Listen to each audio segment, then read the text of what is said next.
So today we're going to be reacting to a video from Mr. Morge. It's called Zunesha is Pluton. Here's what happened. So this is going to be spoilers for the manga because in the last manga chapter, Zunesha popped up at the end there, which is what this little picture's from. The reason I'm reacting to this is because I'm very interested in this because Frankie and Iceberg had the blueprints to Pluton, didn't they? I hope I'm not wrong about that. So like, I feel like when they arrived to, Big Elephant Man the first time, Frankie would have been like, what the fuck? But yeah, we're going to go see. Make sure to give Mr. Morge a like, and watch the original video because this seems like it's going to be very interesting. But let's get into it. Hey everyone, so Zunesha is very likely the ancient weapon Pluton that has eaten a mythical... Is this Stranger Things music in the background? That is a popular theory that is going around right now, that Zunesha might in fact be the centuries-old ancient weapon from the ancient kingdom, the great battleship Pluton, that has simply eaten a mythical zone fruit, presumably some sort of mythical elephant. Okay, that makes more sense. Okay. Into what we know of today as Zo. That's my biggest question right off the bat answered. Shoutouts to Benny Uzuma on Twitter, who was the Way first to go, person Benny. that I personally saw saying this. So it's not my own initial idea. However, the more and more that I have thought about it, the more and more evidence keeps lining up. Oh God, like, that'd be so crazy. It's just like out of nowhere. That this very well could. That be would the make case. sense though. Zunesha could just be Pluton in zone form. So I've actually got a surprising amount of evidence to share with you. Could you imagine just an ancient weapon getting a fucking devil fruit that makes you, for one, an elephant, which is like what, one of the top 5 strongest animals on the planet? Like no doubt about that. That's crazy. Zunesha is gonna be I wonder if it's there for Tama. I think I saw a video about that saying Tama could have been like something to do with it as well. Today. And before we get into it, make sure to subscribe for more One Piece videos every week. What now, he before said, we except can more talk than One about Piece is just Zunesha overall today, anime. we need to first talk about 2 arcs, Alabasta and Enies Lobby. Alabasta, I think many arc. people have recognized that Wano has strong parallels to both those storylines and features many callbacks to both those storylines. Alabasta was the first time taking down a Shichibukai, a long-running mission that started from the first time the Straw Hats entered the Grand Line. And this is the first one taking down an Wano Emperor. was the first time taking down a Yonko, a long-running mission that started from the first time the Straw Hats entered the New World. The Straw Hats were roped in as outside allies to escort the royalty of Alabasta back to her country and escort the royalty. Oh my God! Wow. How have I never thought about that? Allies to escort the royalty of Wano back to his country. That's crazy. The conflict there. Both times, a large-scale war, specifically a rebellion, was a centerpiece of the conflict. That's one thing I've noticed like more and more about One Piece is that most of the arcs are really just comparison to each other, and I've noticed it watching a lot of videos from other anime creators who do One Piece stuff. I've not done anything this crazy because I can't think this well.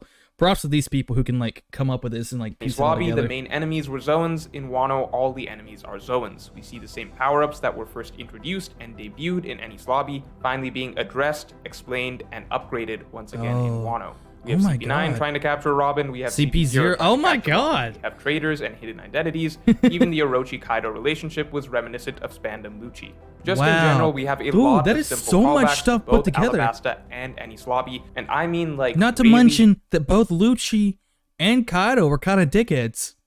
Really specific moments. Even just thematically, Alabasta, Enies Lobby, and Wano are the 3 arcs in One Piece that focus on leadership, with a bit of progression in each. Alabasta being heavy emphasis on Vivi as our first real model for what a I didn't understand leader, at first the leadership stuff, but I get it. And Luffy actually getting to learn from seeing her leadership in action. Then Enies Lobby was the storyline of Luffy now having to finally come into his own as a leader, with heavy emphasis on his growth as a captain. Where he had to kick and now finally Wano is the arc where we've come full circle, and it's I'm just like starstruck right here because this is like, this is so much sense. And Momonosuke, the young royal, who is trying to learn from watching him. And so hey, props to Momonosuke though. He's picking up into his role, turning himself to an adult. That takes a lot of guts. For that reason. So there is that continuing thematic train between those 3 arcs, Alabasta, Enies Lobby, and Wano as well. That's why the parallels of similar story elements and deliberate callbacks are not a mistake. A leads to B leads to C. Oda's That's so how smart. I've always looked at the swear to God, connection between Alabasta, Enies Lobby, and Wano. Remember that relationship between that trio. Now, so I wonder if like people will like notice this when it comes out, and it's like that SpongeBob meme. It's like, write that down. When I first saw the idea that I didn't realize they made Pluton, Zunesha bleed I was right here. like, okay, that's interesting. And then I remembered this O'Hara tweet I saw where he brought up Funkfried, the sword that ate an elephant fruit in any slobby. Yeah. And then the more I thought about it, things just started to connect bit after bit after More bit. connection. So hear More me connection out. I think between this the is arcs. interesting. So first, Pluton itself. Pluton has been a Was prominent mentioned in plot point Alabasta, only right? So I 2 guess that arcs has to- prior to Wano. And interestingly, those arcs are Alabasta and Enislobby. Okay. In Alabasta, So much Crocodile's goal goddamn was to connection. resurrect Pluton. In Enislobby, the world government's goal was to resurrect Pluton. Too Those late. were the driving It's goals already of resurrected. the villains in both of those arcs, to get their hands on Pluton. In Wano, once again, Kaido and Big Mom's primary goal is to get the ancient weapons. Now, we don't know which one first just yet, but is it possible that the elusive Pluton, the key missing piece from both Alabasta and Enislobby, just showed up on their doorstep? Second trend is the idea of weapons eating devil fruits. Before Wano, there were only Or 2 teapots. arcs where we were Teapots also shown eat devil weapons fruits. that had eaten devil fruits. First was Alabasta, where we found out that a gun, a weapon, could eat Poor a devil fucking fruit. dog Then was gun. Enislobby, where we got a sword that had eaten a devil fruit, specifically An elephant. fruit. Yeah. And now we're in Wano, and Zunesha just showed up, the product of some devil fruit whose name has been hidden, begging the question, what is Zunesha A actually? hugie, Is it hugie also no me. some inanimate object that has eaten a devil fruit? Now, if we imagine that the 3 arcs of Alabasta, Enislobby, and Wano make up a sort of set, it's possible that the first 2 arcs are building up the mystery of the ancient weapon Pluton, with Pluton being a heavy focus throughout both. Okay, so like I'm assuming bringing up Pluton, getting more into what Pluton is, and then finally revealing and fully explaining Pluton is the thing we're going with here, those right? plot lines. And then the 3rd arc, Wano, is finally its reveal. Yeah, So okay. if the final reveal to I'm where following is along. Pluton is that Pluton has eaten a mythical zone and turned into a giant mythical elephant, then let's backtrack to setting up that reveal. In the 1st arc, Alabasta, Oda established that weapons can eat devil fruits.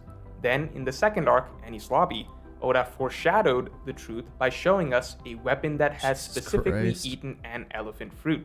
And then finally, in the 3rd arc, Oda gives us the truth, that Pluton is An a weapon that elephant. has eaten a mythical elephant fruit. I personally think that would be a very nice progression of ideas and hints. Now, here's a few more pieces that I think fall into place. So first of all, something that I see people saying that I looked up and realized is actually incorrect is that, well, Zunesha cannot be Pluton because Zunesha is supposedly 1,000 years old. If Zunesha is I thought it was because that's before the blank period, right? It does say over 1,000. I'm assuming he's got more to go into it, but I thought it was a lot. Like I thought it was 700 years old. 1,000 years old, then this doesn't make any sense, right? Because why would Pluton have been fed a mythical zone fruit and been made to walk the ocean, even before the Ancient War and the Void Century and all that stuff? Well, here's the thing. Actually, Zunesha is never said to be 1,000 years old. That's an exaggeration made by Luffy. What is actually said is that Zunesha Is nearly is 1,000. nearly 1,000 Okay. years old. I mean, Now, at the that point, Void you can Century give or was the take a couple period hundred between years. 800 and 900 years ago. If Zunesha is not 1,000 years old, but rather close to 1,000 years old, then suddenly the Void yeah, Century is could a have been put somewhere suspiciously into there. viable period for the birth of Zunesha. So think about it. We know that there has long been a bond between the Minks and the Kazukis. And there must have been a strong bond between the Kazukis and the D tribe. As the Because Kazukis are the Odin, ones yeah. who created the poneglyphs And they can that the read D them. tribe Okay, littered yeah. the world with. In fact, there are some amazing theories out there about just how tight the relationship between the Kazukis and the D tribe and really the Ancient Kingdom and Wano are. Some have actually argued that I mean, that would make sense why Odin flocked to Roger, and then Momonosuke's been looking up to Luffy so much. I mean, just having that correlation there, you could pull that back even further. I'm sure of. they're one and the same, but that is not for me to talk about here. There are some existing great theories on that which aren't really relevant here. All I'll say is that at least we know that the D tribe and the Kazukis are very tight, and at least we know Blood that the brothers. Minks and the Kazukis are very tight. So whatever was going on back in that ancient war, back during the Void Century, if we assume that the Minks were likely on the Ancient Kingdom side by association, Then perhaps as I mean, things it's were the most falling apart viable option and through Pluton that. needed to be hidden, it was fed the mythical elephant zone and So it could commanded to roam. walk the seas, with Oh, the yeah. Mink tribe escaping onto it as a safe haven. However, the big question then is who specifically fed so Pluton true. the devil fruit, and who ordered it to walk, and why was it a I'm assuming that whoever fed it the fruit had to be the one of the first people with the voice of all things, right? Because they could talk to the maybe they could have talked to the weapon and been like, "Hey, elephant." atoning for a crime? After all, this is punishment for a crime of some sort. So to start with, there is potential here for even more of past arcs messaging to come into play, considering Fishman what was Island, one of the I'm assuming? absolute biggest themes of Ennis Lobby. The idea was pushed that even existence is a crime. Wow. That was a I thought we were talking about heavy the theme of voice Ennis of all Lobby, things. We're gonna that the come up with mere that. But that makes more existence sense. of something could be considered a crime. This harsh view was applied interestingly to both weapons and to individuals. The mere existence of Frankie's battleships as weapons, the mere existence of Nico Robin representing the potential to And they both resurrect weapons. It doesn't okay. matter if it's a battleship And they're both or connected if to it's a Pluton living too. being. So that If that's it's dangerous enough, then just God, its so goddamn existence smart. can be condemned as a crime. And interestingly, Pluton, Zunesha, is both a battleship and a living being. We know Zunesha is being punished Oh for some my crime, God, but dude, what that does mixture actually mean? together. What did it do that was so terrible? Was this point that something's existence, be that an individual or a weapon, but simply something's existence could be considered a crime, was that point played up so much in Ennis Lobby, partly because in the future, Oh it my would be God. revealed that Pluton itself was sentenced to walk the seas forever as punishment for the crime of existing. I think that's a really interesting possibility. Now, this does complicate so much of that's just coming together. That's my tiny little brain can't handle it. There's like 3 cells in the back furiously rubbing together to just to not blow up from this. things a lot, has that notion of existence being a crime. That does sound a lot more like a world government ideology, but it doesn't make that much sense for the world government to have been the ones who turned Pluton into an elephant No, and because sent they it would- off to they would walk still forever as want it. punishment, because wouldn't they have wanted to keep that power for Yeah. themselves, as we see in Ennis Lobby? Though also as we see in chapter 1037, there does strangely appear to be some discrepancies in decision making It says between it's not the world awakened for government of centuries today. upon. That's okay. So it says it's not awakened for centuries. So what if that was Pluton's or Zunisha's fruit, but instead of the well, it could have been like, I don't know, maybe like asleep the whole time and then actually not walking. I don't remember if it showed it walking or not. That was a long time ago. But what if it was just like floating or drifting somehow? And then when Luffy and Momonosuke got there, it actually like woke up. So I and don't the know. world government of the I'm not past. the theorist So maybe here. back then I'm they just- had different ideas of what to do with Pluton than they do now. Maybe, but then at the same time, how would the Minks have been able to, conveniently get onto Zunesha and roam around the seas if Pluton was first God, yeah, captured and in the that hands does of the make world government? sense. So here's an alternate theory where a few more things fall into place, but only if we really want to get speculative. So treat this I next do. little segment as really just very hypothetical. I still think is where all we're the reaching at previous here, reasoning boys. to Zunesha being Pluton does apply even without this next segment. This is just an extra effort to use this to maybe unravel some events of the Void Century, because some more things do fall into place. When all the stuff Looking about the first Void at Century comes Frankie's out, everyone's backstory mind's and the gonna be blown. significance of weapons, particularly battleships there. We got themes of responsibility of the creator, weapons being misused, atoning for crimes, etc. With the plot being that Frankie's weapons were misused to frame Tom. So maybe back during the Void Such a Century, sad point. Pluton, as a weapon of the Ancient Kingdom, was used by some other enemy to frame them, to frame the Ancient Kingdom. After all, as Oh far my as we know, God. the Ancient Kingdom was likely good. So then why did the rest of the world band against them? Well, the Ancient Kingdom likely needed to be framed by some true enemy for committing some evil act that they actually would not do. The Ancient Kingdom was likely framed by this other enemy in order to get the other kingdoms to decide that the Ancient Kingdom needed to be defeated. That's a notion I've talked about in previous. I don't know why I paused it. I don't know why I paused it at all. Analysis videos multiple times as Oda's absolute favorite way to craft storylines Bonsoir. where bad guys cause rebellions to overthrow good ruling forces is by having the bad guys frame the good guys as evil, framing them for some evil act which they did not commit, to turn everyone else against them. You can learn more about that in depth in my Dressrosa analysis. Yeah, I'll make sure to check that out. I will later, but right now we're on the Zunesha one. In particular, link on the top right. But anyway, if we were to tie that back in with the story of Pluton, perhaps foreshadowed by the story of Tom and Frankie's battleships, then the great battleship Pluton was perhaps secretly misused by some enemy of the Ancient Kingdom to frame the Ancient Kingdom, which may very well have been the trigger for all those other kingdoms banding together against the Ancient Kingdom. Which leads us back to Zunesha's punishment. So it actually didn't commit a crime. It was just leaders of the Ancient Kingdom that'd be saw so the damage that Pluton had done outside of their control. Then, going back to the ideas foreshadowed in the story of Frankie and Tom, the idea that even if weapons and battleships were never intended to be used for a certain purpose, they still end up being used for terrible things, then perhaps it was determined by the Ancient Kingdom that their own weapon, Pluton's existence was wrong, considering it could be misused in this way.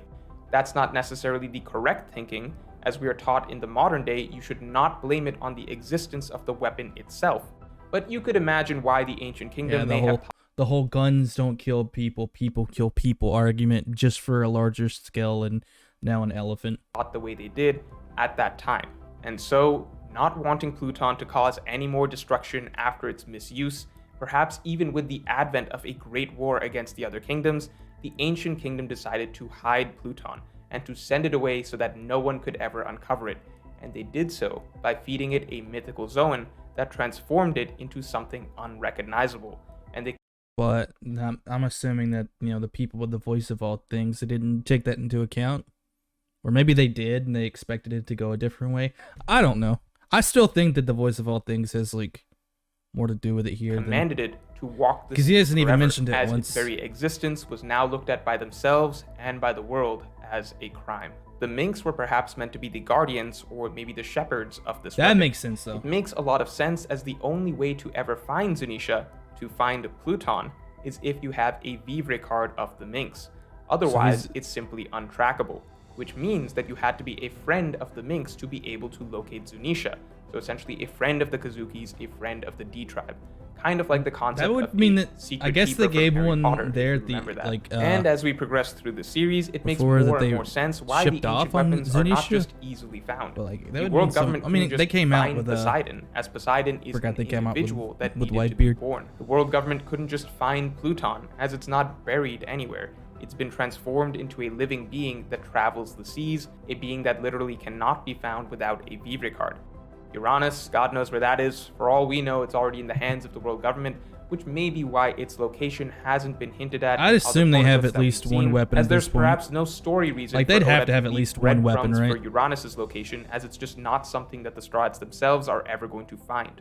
Just a possibility. So all of that is to say, I believe it is very, very possible that the Zunesha that we see today is in fact the ancient weapon Pluton, a weapon that was fed a mythical Zoan devil fruit during the Void Century and sentenced to walk the seas, explain why there's all the possibly moss as on punishment for the crime of existence. And ever since then, no one has been able to locate it except for those who are friends with the Minx. So that's all for this video, and if you enjoyed, Mr. Morge, smart. That one dude, he showed the Twitter thing.